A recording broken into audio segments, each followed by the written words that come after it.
Good morning, everybody, and welcome to the first Warren lecture of the fall semester. It is my pleasure to introduce Alireza Khani, today's speaker. Alireza has been with us for 10 years. He joined us in 2015. His area is in transportation engineering, and without further ado, I would let Alireza kind of weave us into his latest research.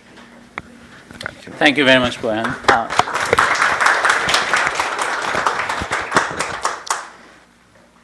Good morning, everyone, and thank you for attending my talk today. I'm going to talk a little bit about transit systems. In this country, we used to have really good transit system maybe 100 years ago, and we want to see how transit is now, what are the challenges, what are the opportunities to keep transit moving. And I'd like to start with this graph that shows transit ridership, number of people who use transit in the US in the last 100 years. As I mentioned, we used to have really good rail system, trolley, a streetcar, and high ridership. And then motor buses emerged, and then during World War II, we had the highest ridership in the history of this country. And afterward, with the growth of personal vehicles and with urban sprawling, ridership declined, and then it's been almost flat, struggling to grow again, until lately in 2010s, we had again declining ridership because of economic growth, affordability of cars, and low fuel prices. And guess what happens then? COVID-19 pandemic happens. So transit ridership was already declining, and COVID happens, things get worse, and if we zoom in temporally and geographically in Minnesota, here in the Twin Cities region, we have sharp decline of ridership at the pandemic, and transit ridership is not back to the pre-pandemic level even after 5 years. You know, buses are struggling the most. Light rail transit is a little bit growing slowly. BRT, we are seeing ridership increase, but it's because we are adding more BRT routes to the system. So this is a national trend. This is not unique to Minnesota. All the major cities in the US are seeing low ridership compared to pre-pandemic. If you look at rural Minnesota, though, we have two types of transit in rural areas. Fixed route transit that has a pretty much similar pattern as urban transit, and demand responsive transit. But we see that demand responsive transit ridership is coming back to the pre-pandemic level, indicating that people who use demand responsive transit, they need transit, they rely on it, so they have to use it. They may not have other options for transportation. So we see that transit in general is not in a great shape. Its ridership has declined, but this is not a recent thing. Over the last decade, it has been the case. The reason, one of the main reasons is the level of accessibility that transit provides compared to personal vehicles. In the Twin Cities region, if you drive with your personal car for 20 minutes in any direction, you can reach 400,000 jobs. But with transit, in 20-minute travel time, you can access only 5,000 jobs. And these two maps show the disparity between car accessibility and transit accessibility, thanks to Accessibility Observatory, who created these maps. So in general, the underlying problem of transit systems, we can say it's low ridership that leads to low revenue and financial challenges. But low ridership itself, we can attribute it to two major things: insufficient access, as the maps show, and infrequent service. Even if there is a transit service next to your origin, takes you to the destination, but buses come every 30 minutes or so. Again, this is a restriction in making travels. So at the center is declining ridership. These are two factors: insufficient access and infrequent service. But I like to mention another challenge of transit systems nowadays from the operator's perspective, and that's driver shortage. This is again a national trend that transit agencies are struggling with recruiting, retaining drivers, and sometimes with no-shows and times off. Transit agencies may not be able to operate the vehicles because they don't have enough drivers.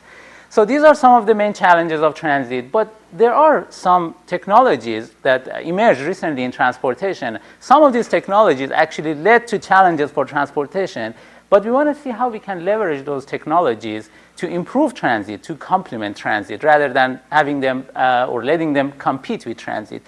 Some of these technologies include as following: mobility on-demand systems like Uber and Lyft and other kinds of on-demand services. They are more responsive and they are more responsive to varying and uncertain demand. They're suitable for short trips, first and last mile access. The idea is not to replace a long transit trip with an Uber ride. The idea is to use on-demand systems to feed the main transit lines to gain the efficiency of transit. So that's one opportunity in terms of technology. Another technology is autonomous vehicles. Autonomous vehicles, at full autonomy, they won't need drivers, and they could be more cost effective. A big part of operational costs for transit agencies is driver compensation. And if we exclude that, even though autonomous vehicles are likely to be more expensive than conventional vehicles, with elimination of driver compensation, they can be more cost effective, and also they can be fully controlled with algorithms. They are not subject to human decisions or human errors. And the third opportunity is to make transportation more sustainable with electric vehicles, with zero tailpipe emissions, less noise pollution, energy regeneration, better acceleration, and they are more suitable for congested areas like urban areas. So considering these new technologies, we want to know how we can improve transit from this point on. But before that, I'd like to focus a little bit more on understanding riders' behaviors and needs. In transit world, we have two families of data. One data is onboard survey data, or any kind of survey data that is manually collected with people interviewing riders and asking for their trip characteristics, demographics, and so on. So it's detailed and rich data set, but the surveys happen every 2 to 5 years. So it's costly, it may be less representative, and between the two rounds of the survey, let's say 5 years, there's no information about riders' behavior. On the other hand, we have automatically collected data, such as AFC data, that is continuously collected as a byproduct of transit operation. It has high precision because there is no human involved. It's all collected by sensors, but it lacks demographic information. So how can we use this continuous data set with rich survey data to understand users' behavior? We use the data fusion method to train machine learning algorithms using any common attributes between the two data sets to infer the trip context information or demographic information. In this case, we focus on trip purpose, which is not available from the go-to-card data or AFC data, but we can infer that using all other attributes of the trip. And by training the machine learning algorithm with the onboard survey, then we can apply it to the go-to-card data to infer the trip purpose. And then we will have a very large sample of continuous data, including trip context. Then we can do travel behavior analysis. Here's an application to the Twin Cities transit systems. This graph shows the number of AFC card transactions before and after the pandemic. There was a period that there was no data collection at the beginning of the pandemic, but after that we see that there is much a smaller number of transactions compared to the pre-pandemic. Using these transaction data, we ran a trip chaining algorithm. I used to work on trip chaining algorithm a few years ago, but this is now established algorithm to compile AFC data for travel behavior analysis. When we apply trip chaining algorithm, we try to link multiple transactions of the same person throughout the day to get a complete tour of that person, to know where is their origin, destination, intermediate stops, and so on. Applying the trip chaining algorithm to this data, we get a better recovery rate for the data after the pandemic. Even though we have a smaller data set after the pandemic, the recovery rate is better. This is an indication that people who use transit after the pandemic, they are likely to have a more complete tour during the day. They rely more on transit. They do it for every legs of their trips rather than using it just occasionally, one trip, and then using other modes of transportation in other parts of their trips. And then we apply machine learning algorithms. We identify which factors are more important in identifying the trip purpose of the users. And then having that continuous data set before, during, and after the pandemic, we can do a spatial temporal analysis to see how the travel behavior changed.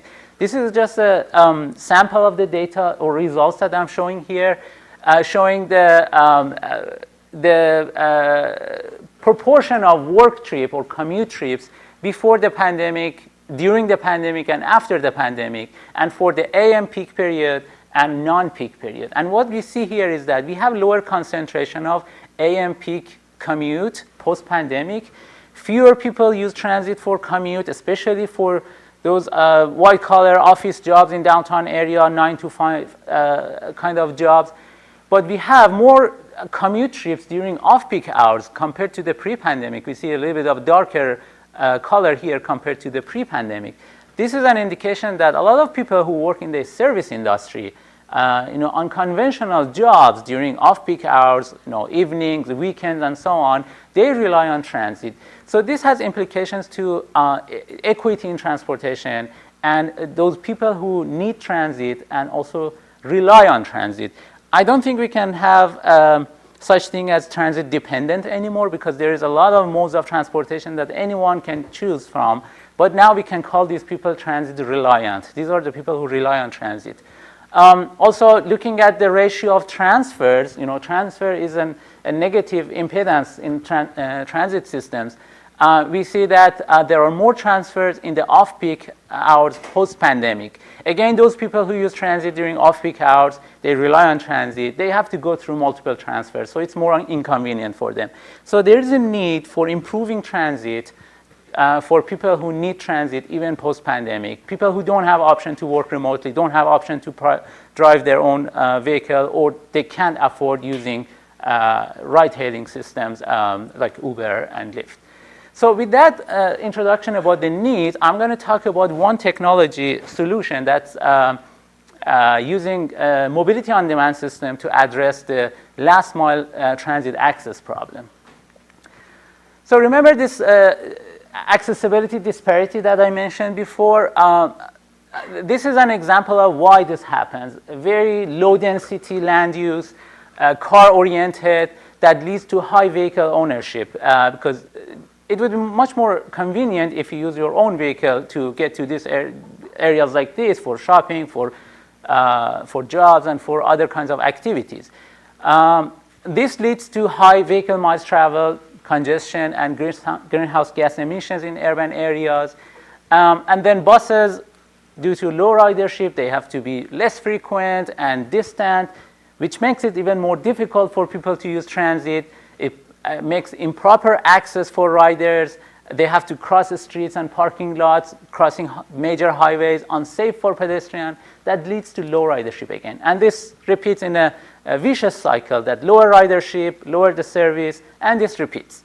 And the idea is that how can we use on-demand services, mobility on-demand services, for addressing the last mile access problem. In these cases, buses may be able to cover a good length of the trip from residential area to the commercial area. But that last mile problem, we are trying to address with autonomous mobility on-demand systems. So the questions include, how can a last mile service be designed, optimized, and integrated with fixed route transit? And how much transit can be improved if we add that last mile access solution? So first, we need to model the mobility on-demand system with autonomous vehicle. AMOD is a central algorithm that interacts with customers, receiving their requests, including their origin and destination, and also interacts with autonomous vehicles to match them with customers, so to serve the customers, or to reposition them to areas where there is higher demand. So this empty repositioning is part of the operation. So we model this system as a linear dynamical system where the state of the system X in the next time interval depends on the state of the system in the previous time interval, plus any control that we apply, plus any uncertainty in the system. So the state variables include number of vehicles and number of customers in each zone. And of course, we want to have a balance between the number of vehicles, number of customers in each zone. And the control variables include the number of customer carrying vehicles to dispatch and the number of rebalancing vehicles to dispatch to make the system balance. And the parameters of the model include only the network topology and travel times.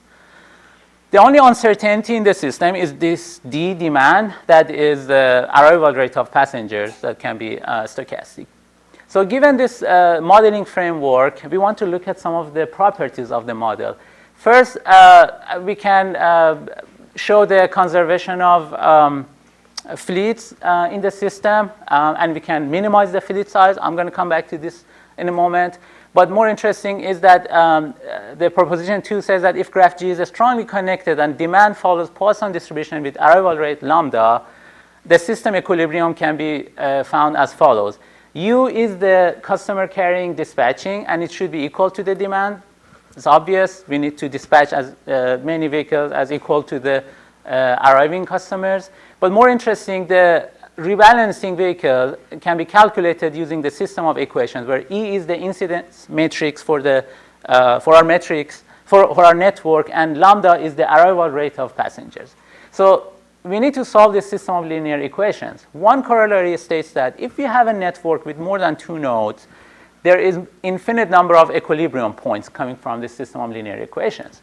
And the other thing is that when E times lambda is equal to 0, the incidence matrix times arrival rate of passengers in matrix form, when it's 0, rebalancing is not required and the system is self-rebalancing. You can imagine in a system where we have symmetric demand, we don't need rebalancing. But that's a very special case, almost never happens in real world. But this is a more general condition that says even in asymmetric systems, asymmetric demand, we can have self-balancing operation.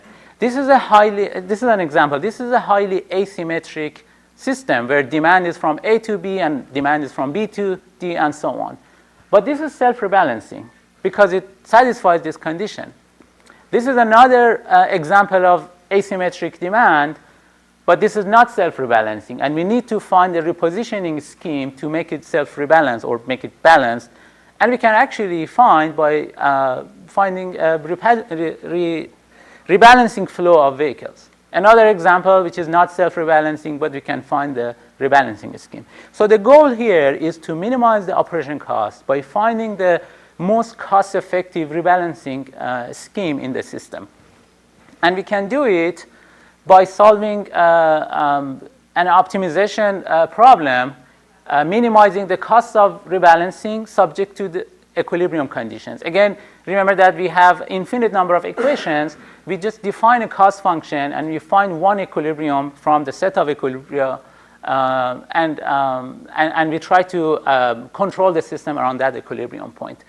The cost function can be operator's decision. It can be linear formulation or quadratic or anything else. After we find that desired equilibrium point, then we regulate the system using a model predictive control MPC algorithm to make sure that the system is not perturbed so much or diverges to in a stable situation. So we find our desired point, we control the system, and we'll see how the numerical results show here. We applied this to the paratransit systems on campus. We used data from PTS. We divided the campus, Minneapolis and St. Paul campus, into 6 zones. This is the network representation of the campus. And this is the real demand that we obtained from PTS, showing the peak around the middle of the day. And note that this is not commute trips. These are trips internal to the campus. If people go to lunch meetings or other kinds of meetings to other buildings, we have this peak around the middle of the day. And then we apply our algorithm. If you look at the number of customer carrying vehicle for different versions of the algorithm, linear reference, linear MPC, quadratic, either of them, and 4 combinations of linear and quadratic MPC, which is our proposed algorithm, comparing it with the adaptive real-time rebalancing, which is the best model from the literature, And also comparing with the arrival rate of passengers, the green dashed line that shows the incoming demand. So we see that the customer carrying vehicles among the different algorithms, it's not very different, which is fine, because at the end of the day, we need to serve the demand. We are not declining any request. We are serving all the demand. But if we look at the quality of service in terms of the queue lengths, queue of passengers waiting for pickup, we see that ARR, the benchmark algorithm, shows a much higher queue length that leads to higher waiting time for the passengers. But all MPC algorithms work much better than the benchmark algorithm. For the rebalancing, we see that there is a lot of rebalancing happening early on before the peak happens. The peak is around here, but rebalancing happens here. This is because of the predictability of our MPC algorithm, that in anticipation of high demand, it makes rebalancing to be proactive to address the incoming demand. And then this one is very similar, but weighted by the distance of repositioning, because at the end, the operational cost depends on the distance of empty repositioning vehicles. And we see that the red line, the benchmark algorithm, is pretty much flat. It's not that much reactive to the peak demand. But MPC algorithms have much higher rebalancing here. And later on, they do less rebalancing.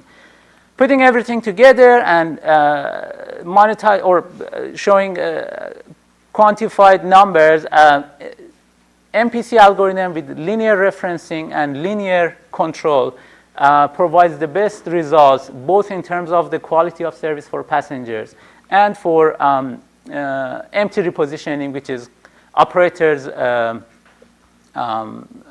decision in terms of reducing the cost. So we also applied that to another real case study, and to see how much transit can be improved with this framework. Remember this area that I mentioned? This is Miller Hill Mall area in Duluth. This is a commercial area, and it has big stores, big parking lots, a major state highway, and a few other streets. And people who use transit, getting off the transit, they really need to cross these parking lots and major highways to get to their destination. Buses go through this area, but they zigzag through the buildings and parking lots. They're not really efficient. So we propose a new multimodal itinerary for people who come to this area from their home location, for example. Initially or originally, they use transit, including some access walking and egress walking to get to the destination. And this last mile walking could be dangerous, inconvenient, and really making the whole trip unattractive. What we propose is to have a transit hub somewhere around here and have all the transit buses coming here. And from this point, having AMOD serving passengers to their final destination. It may show that we are replacing some walking trips with vehicle trips, which is counterintuitive. But the idea is actually encourage some mode switching. People who would use their personal vehicle to drive this area, we are trying to encourage them to use this new mode of transportation, transit plus AMOD. And with that, we can reduce VMT. Therefore, we need to integrate that with the regional demand model to see how much is the mode switching effect. So we created a framework in which we simulate AMOD to get the quality of service, updating the utility of each mode, and updating the demand and iterating until convergence. The results for different scenarios with different fleet size of AMOD is shown here. The theoretical minimum fleet size is 13. That's the number of vehicles that we need. And these are small vehicles like vans or sedans or SUVs, serving one passenger at a time. And we also apply the algorithm to different fleet sizes to see how things change if we increase the fleet size a little bit. And as we increase the fleet size, the waiting time of passengers, of course, decreases. And then the queue length, which is proportional to waiting time, also decreases with higher fleet size, the better quality of service. But here's the important thing. The number of customer carrying vehicles increases almost linearly as we increase the fleet size. Why is that? Because now more people are using transit with AMOD. They are getting out of their personal vehicles and using transit to come to the mall area. So we have increasing customer carrying vehicle trips, slightly increasing rebalancing because now we have a bigger, busier and more saturated system. Of course, we need to do a little bit of rebalancing, but this is not comparable to the amount of demand that we serve. So integrating with the demand model, again, we are seeing about 30% increase in transit demand, and that leads to about same 30 to 40% reduction in vehicle miles traveled in the region. So this is only for one point in the region, and we can get some increase in ridership. If we can identify a few pockets in the region that suffer from last mile access problem, and we apply local solutions, but still preserving the whole transit system, we can hopefully achieve better customer base for the transit system, make the transit more efficient and more financially sustainable. So everything that I talked so far was about the autonomous vehicle only, but now it's very likely that autonomous vehicles are electric, and with electric fleet in the AMOD system, it is likely that we need charging scheduling in between operation, and we want to know how we can manage and optimize charging scheduling between the operation. And for that, we use the same framework, except that here the control variables, in addition to dispatching and rebalancing, include also charging activities, going into charging station and coming out of charging station. For that, we define some charging policy. Considering the state of charge of a battery of an electric vehicle, we define alpha mean and alpha max. If the state of charge is below alpha mean, we send the vehicle to charging. The vehicle has to go to charging. If the state of charge is above alpha max, it can't go to charging, shouldn't go to charging, should keep operating. And if it's in between, we let the model decide, depending on the opportunity. If they have to serve the customers, we let them serve the customers. If they are idle, we send them to charging. So we let the optimization model decide. Similar thing for getting out of charging, to make sure that when vehicles go to charging, they get at least a substantial amount of charge before leaving charging, coming back to the operation.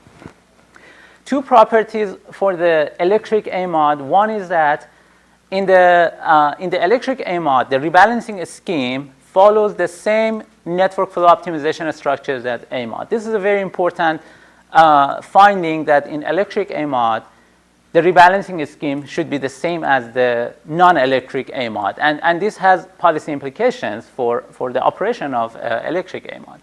Another thing is the minimum fleet size of electric AMOD, because you would imagine that with electric vehicles, because of charging activities, we probably need higher fleet size or larger fleet size. And we can prove that fleet size can be calculated using this equation. But the important part is this part, 1 plus C2 over C1, where C2 is the energy consumption rate of vehicles, and C1 is the charging rate of electric vehicles. And the rest is the same in classic AMOD and electric AMOD. So this is just a factor that is applied because of electric vehicles. And when C1, the charging rate, is high, for example, DC fast charging, this factor gets closer and closer to 1, which means that the fleet size is very close to classic AMOD. But when we have a slow charging, C1 will be slow, and then this factor becomes greater than 1. Then we need a larger fleet compared to non-electric AMOD. We applied it to the same network of campus. I think in the interest of time, I'm going to make it quick. But I just want to show that for different charging policy scenarios that we tested, 30, 70 to 10, 90, we tested the model. Customer carrying trips are the same, rebalancing not much different, but the amount of charging activity that we get in the 1090 scenario is significantly greater than the other scenarios, which means that there's more flexibility in deciding when to send vehicles to charging and take them out of charging and bringing them back to operation. The trade-off is shown here, that higher charging activities happens in the 1090 scenario compared to 3070 scenario, but that leads to smaller waiting time for the passenger. So there's a trade-off in terms of operations, how much charging activity we want to do, versus quality of service for customer in terms of waiting time. So this is operators' decision to see what charging policy works best for them. And this provides a tool for them to analyze any policies before applying them. So I talked about autonomous mobility on-demand systems so far that can address the last mile access problem and improve transit systems. But now I want to talk a little bit more about the fixed route transit itself, because that's the backbone of our transit system. We don't want to give up on fixed route transit, but we can improve them with electric buses to make them more sustainable. Here's Metro Transit network of routes.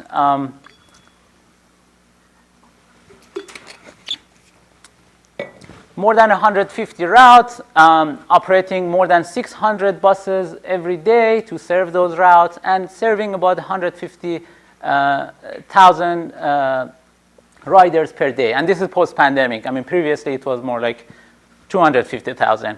So electrification is going to be a challenging task. And this cannot be done overnight. It's going to be an incremental, gradual plan to plan for infrastructure, replacing the fleets, and doing charging optimization, and so on. So we tackled this problem by addressing a few key questions for transit agencies. Considering a network with routes and terminals and potential charging stations, and also power substations that provide energy to the charging facilities, making sure that the grid has enough capacity, we are facing a few questions. Which routes should be optimized first, and with what priority should the routes be optimized or electrified? I'm sorry. And what should be the fleet size of those routes when they are electrified? Where should be the charging station in the network, and how we should assign electric routes to charging stations? And how should those charging stations be supplied with energy from the grid, making sure that there's not too much stress on the grid and there is enough supply of energy for those charging stations.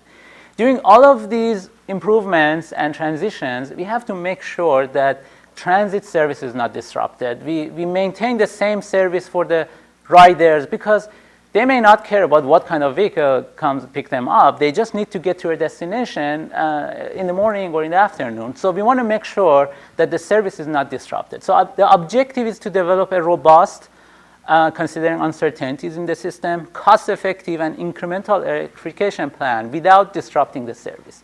We tackled this grand challenge by working on both strategic, tactical, and operational parts of the problem.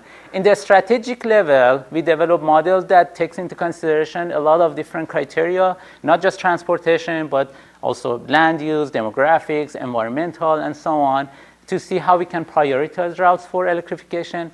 Then in the tactical level, we consider both long-term decision and short-term operational decisions to build the infrastructure.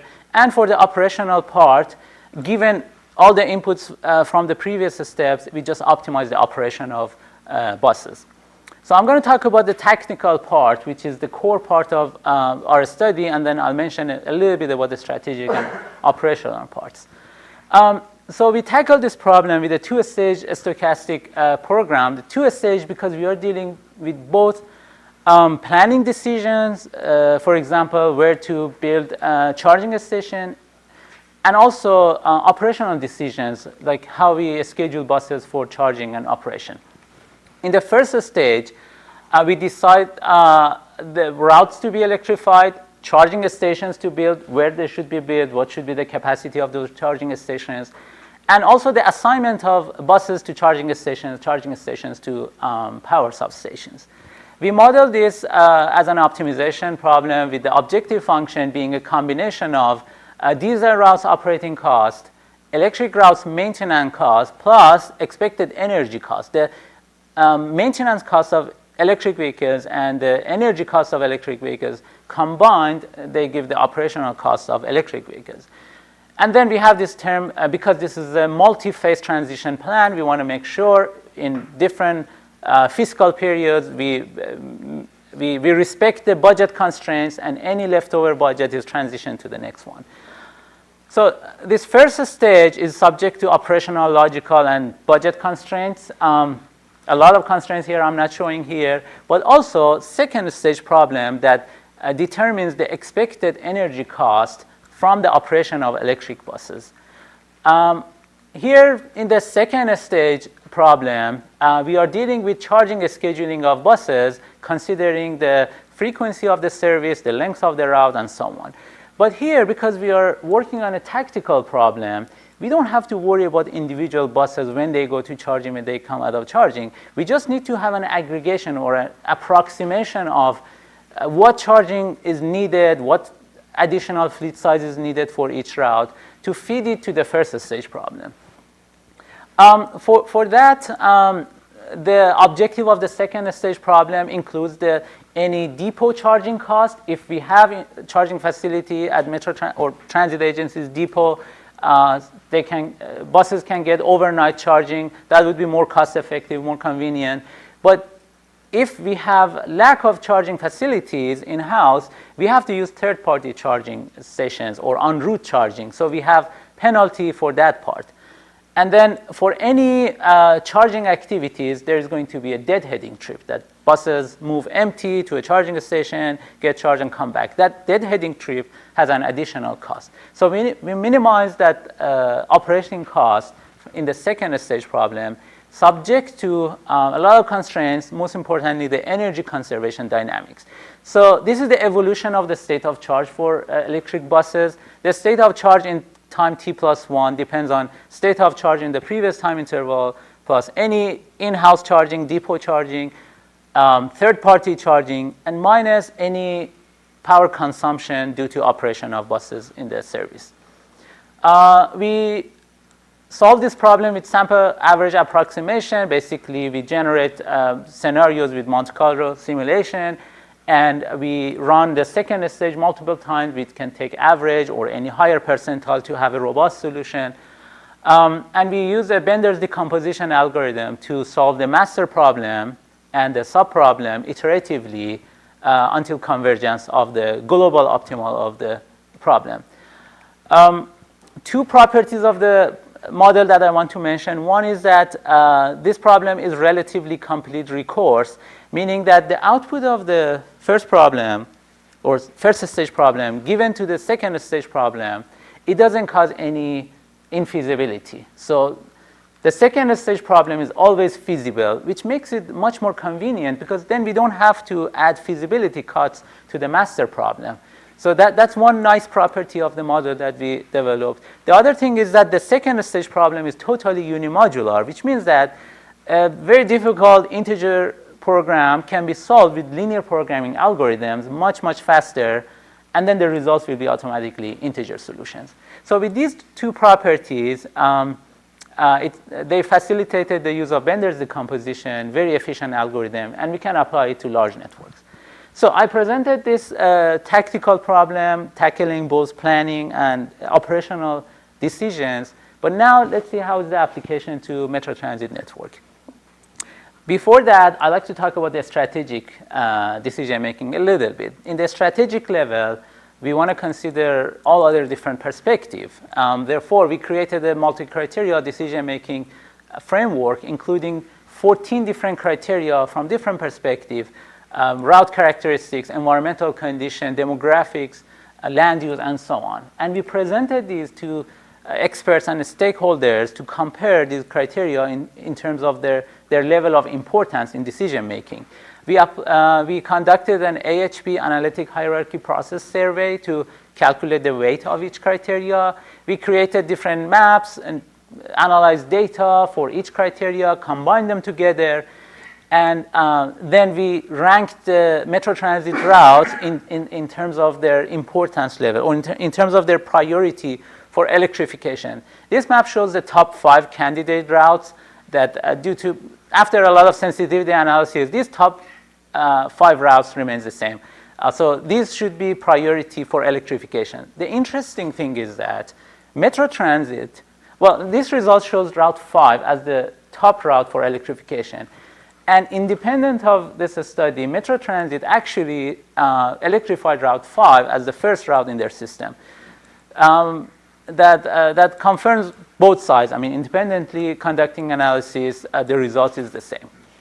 So we use this strategic level results, the top routes, and then we applied our optimization model to see how we should go about optimizing the network. This graph shows in aggregate level the number of bus fleets that we should purchase in each phase, 5 phases. Each phase could be 2-year, 3-year. So in a 10-year period, 5 phases. And then the gray bars show the number of charging stations, or number of chargers that we need. And the lines show the cumulative values. What it shows is that more charging stations are added earlier. So in other words, charging stations are kind of front-loaded in early phases of transition, and more electric buses are purchased later in the process. Also, the fleet size of battery electric buses is 10% higher than diesel fleets. So approximately we need 10% larger fleet when we have fully electric transit vehicle in order to serve the same service. We applied sensitivity to fast charging to see if with fast charging how many fewer charging stations and how many fewer buses we need to, again, provide the same service to the network. The results show that fast chargers reduce charger needs by about 20%. So with DC fast charger, we can have 20% fewer chargers in the system. But the impact on the fleet size is not significant. It's only 3%. So we need still similar size of fleet, but we can have fewer chargers in the system. So this is in aggregate level. But in disaggregate, we can look at a few more information. This one shows the charging station occupancy in different phases, and from midnight to the next day midnight, 24 hours. We see a lot of overnight charging recommended by the optimization model, and also late night, buses go back to charging, and charging is at 100% capacity. During the day, the darker line is earlier phase, and we don't see any daytime charging. In later phases, we have a little bit of daytime charging. This is for 2 reasons. One, we need buses to serve the schedule they operate, but also our model is able to incorporate energy pricing. If we have peak energy pricing, we can incorporate it, and we did that, and based on that, the model discourages charging electric buses during the peak hours, and it does most of the charging during off-peak hours. This is a little bit more disaggregate, showing only one bus route, Route 5 in phase 1. A lot of nighttime charging, these bars, and also late night before midnight going back to charging. The blue line shows the state of charge in aggregate level for all the buses serving in that route. And overnight, the state of charge goes up. The black line is the charging need to serve that day of operation without any charging. So this is what we need, the black one, and the blue one is what the model creates for us. State of charge increasing overnight and then decreasing as the service is conducted. At the end of the day, they go back to charging. This is phase 1, when we have more charging available.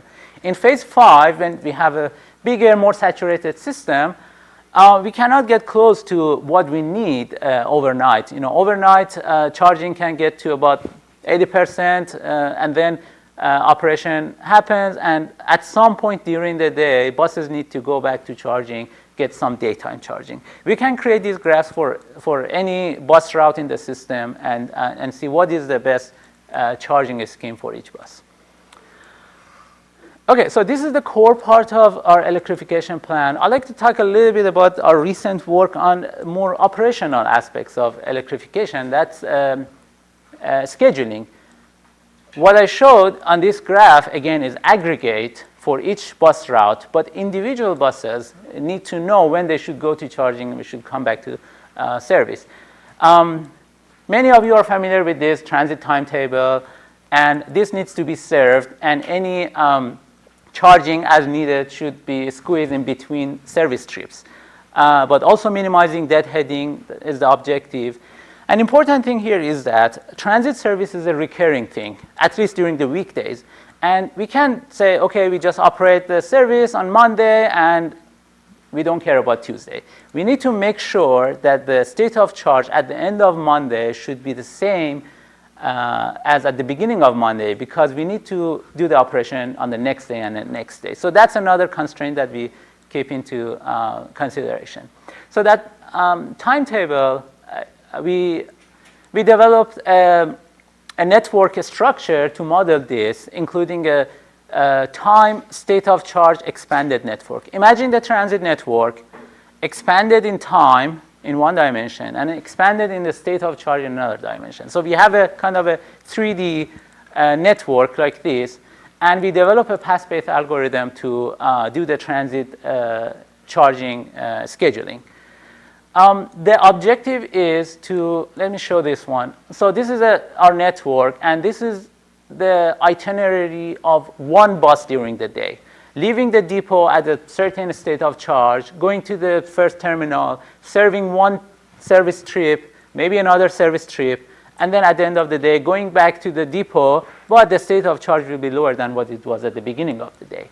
So if we create these kind of itineraries for buses, then we can have an optimization problem that minimizes the total cost of transit operation by considering any of these itineraries as a possibility. We want to make sure that we cover the entire service trips. We make sure charging station capacity is respected, and we have policy constraint that I mentioned before. Here is another itinerary that shows that maybe the same bus could follow this itinerary, serving this trip, another trip, and then getting a little bit of charging, basically state of charge going back up and then going back to the depot. The second itinerary would, of course, be better than the first one because it's more prepared for the next day of operation. But considering this network, the top 10 routes of Metro Transit leads to a network of 1 million arc. 1 million arcs in the time and state of charge expanded network. That is exponential number of paths that we need to generate to solve this problem. And for that, we developed a column generation scheme that we generate paths iteratively. We solve a relaxed master problem and a pricing problem. Here's the algorithm. I'm going to skip that and show you some of the results. This graph shows the itinerary of buses in the system, and each line is one bus. And the y-axis shows the state of charge. A state of charge going down and then getting some charging, it's going up again and going throughout the day. At the end of the day, they all go back to charging and getting full charge. The top graph shows the average state of charge for fully charged buses that start the day fully charged. The lower one shows the state of charge for buses that start the day almost empty. So they have to get some charging at the beginning of the day, and then doing operation, some daytime charging, and finishing the day again, going back to charging. This is disaggregate result specific to each bus, but this is very consistent with what we had in the tactical level. In the tactical level, we had an approximation of the state of charge for all the buses. Here we have it for every individual bus, and this is consistent, showing that the model, strategic, tactical, and operational model that we developed are in consistency. This one shows the charging station occupancy rate. Again, some daytime charging and then a lot of nighttime charging. Again, consistent with what we had before in the tactical level, except that in the tactical level, daytime charging was about 20%. 20% of charging stations were occupied during the day. In the operational level, it's about 40%. The difference, we think, is because in the tactical level, we have flexibility to add more charging because it's an infrastructure design problem. So there's flexibility to adding more charging, reducing the occupancy of each charger station.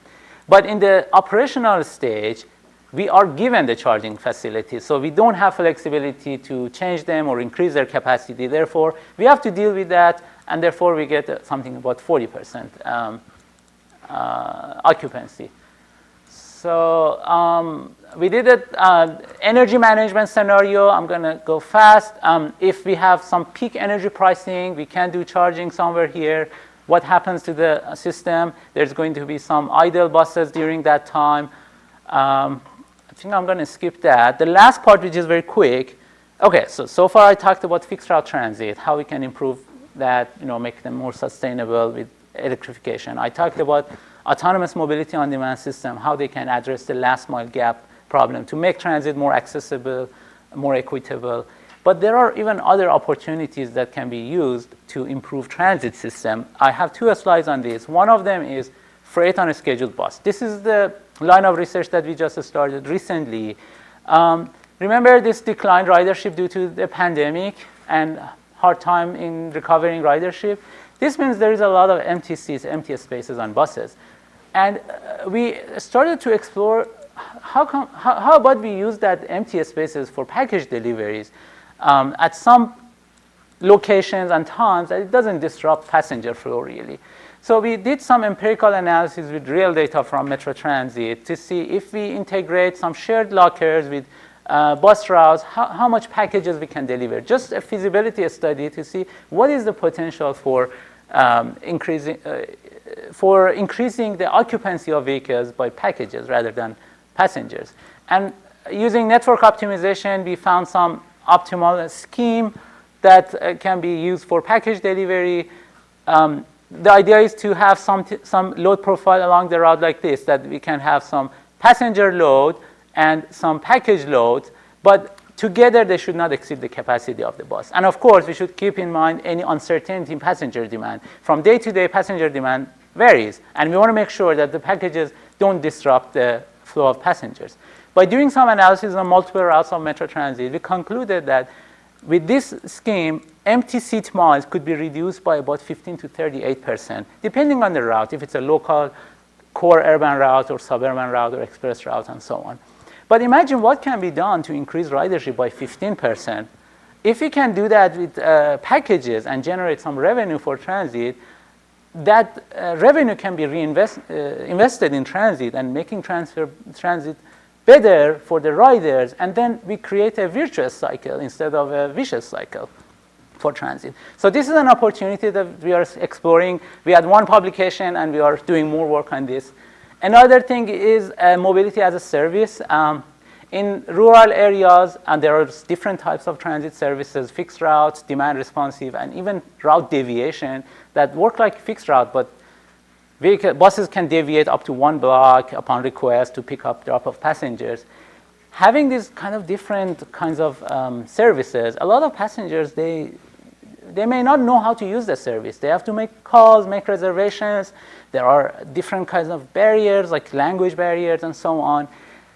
A few years ago, MnDOT developed a mobility as a service pilot program in southern Minnesota, creating an app that makes trip planning and booking possible through the app.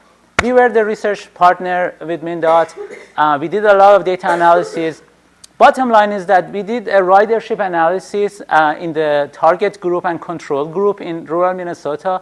And the conclusion was that just providing this app without changing anything in the service, just providing the app to provide information to potential riders, this increases the ridership by 4%. This increased ridership, improved equity for those people who otherwise would not be able to make reservation and get access to transit. And it also improved agency operation because they had to deal with a lot of calls in their call center. Now everything is streamlined with mobility as a service. Again, this is another opportunity to improve transit, to make all the transit system integrated through one app so you can plan your trip no matter where you go. So with that, some final remarks. I'm going to make it quick because I'm running out of time. So transit is in a critical situation, yes. And And riders are now different. You know, they are riders who rely on transit rather than being choice riders and choose to use transit. Many people have special needs, and we have to understand those needs and address those needs.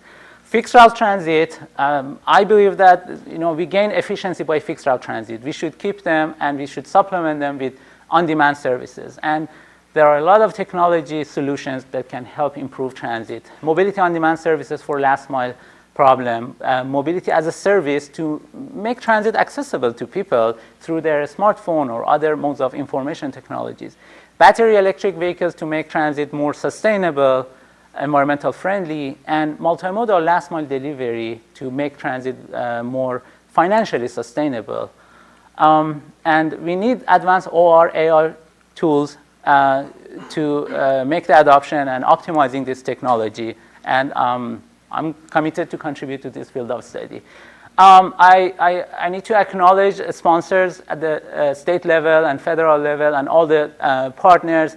I want to give a special thanks to CTS, who facilitated all of this research on transportation.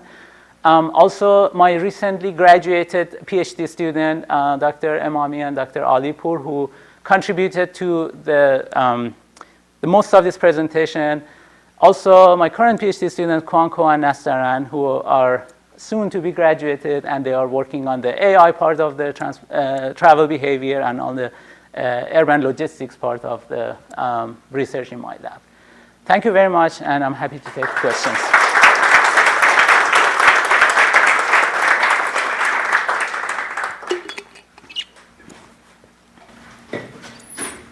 Do you have any questions for Alireza? Hi, Alireza. Thanks for the talk. I enjoyed it. Quick question. Does your electrified vehicle work consider like battery performance? You know, we know it's highly affected by weather.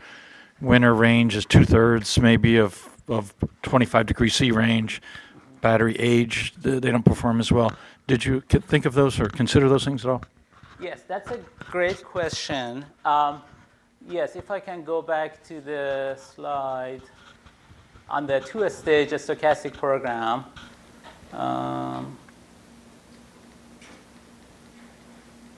Okay, here, this is a two-stage stochastic program. In the first stage, we are dealing with planning decisions like where to build charging infrastructure and so on. In the second stage, we have the operational decisions like energy consumption and so on.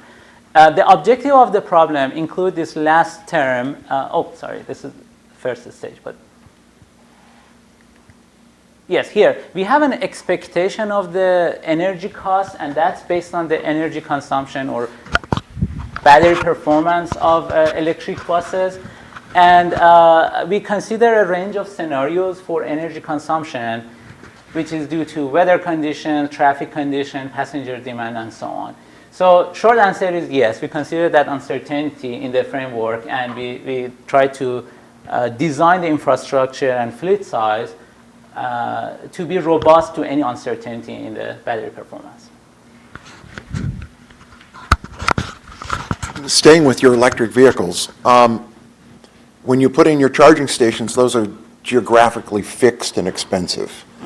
How do you incorporate the issue of planning over time and into the future? For example, most of the park and ride stations in Washington County are no longer being used. How do you incorporate the ability to say these routes are going to be there no matter what, these routes are maybe going to be changing?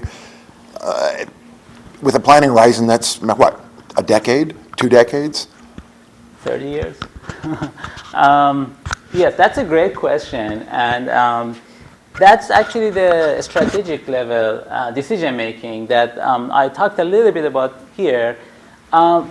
What we did to address that issue is to listen to all the different perspectives, including planners, environmental engineers, and so on, through this multi-criteria decision making. And part of that is land use here. And terminal characteristics, like number of routes that start or end their service at that terminal. It may not be explicitly about future plans, because we don't have a crystal ball, But we incorporated that, and then we listened to expert stakeholders in each domain. We quantified that in our decision-making process, and we created maps like this that provides the information about what are the hotspots, potential locations for building charging infrastructure. Again, it may not be 100% aligned with the plans, but this is the best that can be done, incorporating all the perspective into this decision-making process. And of course, we did a sensitivity analysis to see if the weights change, if some people weigh more on the environmental aspects of it versus land use planning aspects of it, how this ranking changes, and we try to make the results as robust as possible. Any other questions for the speaker? I have some questions about the freight on scheduled bus. The first issue is legality. To my knowledge, in some countries, if a vehicle is registered for freight transport, if you also sell the tickets to some passengers, it is illegal. And the second question is about who will buy this service. I mean, now the freight network is very convenient and it can transport a lot of goods at once. So if you use transit to transport to freight, maybe first you should modify the bus, and it's also difficult to guarantee lower costs. So this is my question. So yeah. Okay, thank you very much. This is a great question, and this is a spot on the challenges of using freight on transit. And we acknowledge those challenges, and as I mentioned, this is still an early exploration of the potential for freight on a scheduled bus. This is just exploration, more research is needed. But I can tell the main challenge in this is the policy aspects of it. Yes, you are right. So it would be very difficult to use buses that are public services for revenue generation unless there is some legal framework that those revenues are reinvested in transit for the purpose of serving people. So that's one thing. The other challenge is that a business model between public transit agencies and freight delivery companies or retailers should be in place. I don't think we have enough knowledge now to build that model, or at least some initiatives should happen. In terms of more operational aspects, there are very different types of delivering packages with transit. Other activities happening in other countries like Europe, East Asia. And what is common is that with rail system, even LRT system, you may have seen these videos that there is a rack in front of the LRT vehicle with the big box of packages. That doesn't interrupt passengers' flow. But there is not much of work with buses, and we have these large buses, 40-foot buses or 60-foot articulated buses that they're almost empty at some times of the day, some locations. So I think some thorough study is needed to potentially reconfigure these buses. If you have an articulated buses, but at most 10 people on it, why not reconfiguring it and having some part for package loading and some part for passengers? Challenges are operation, at the station, someone needs to handle those packages, loading, unloading. That causes delay. In this study, we actually looked at the trade-off between productivity in terms of package delivery and the delay that it imposes to the passengers, and see what is the trade-off, what is the sweet spot in, okay, we say we can only handle 10 packages because anything more than that would interrupt the passenger flow. So as I mentioned, there's a lot to discover in this world. We think that this is a promising line of research. Again, more to study and more to investigate. Thank you for the great question. I think in the interest of time, we will have to leave the rest of the questions for the after party. So let's thank the speaker one more time.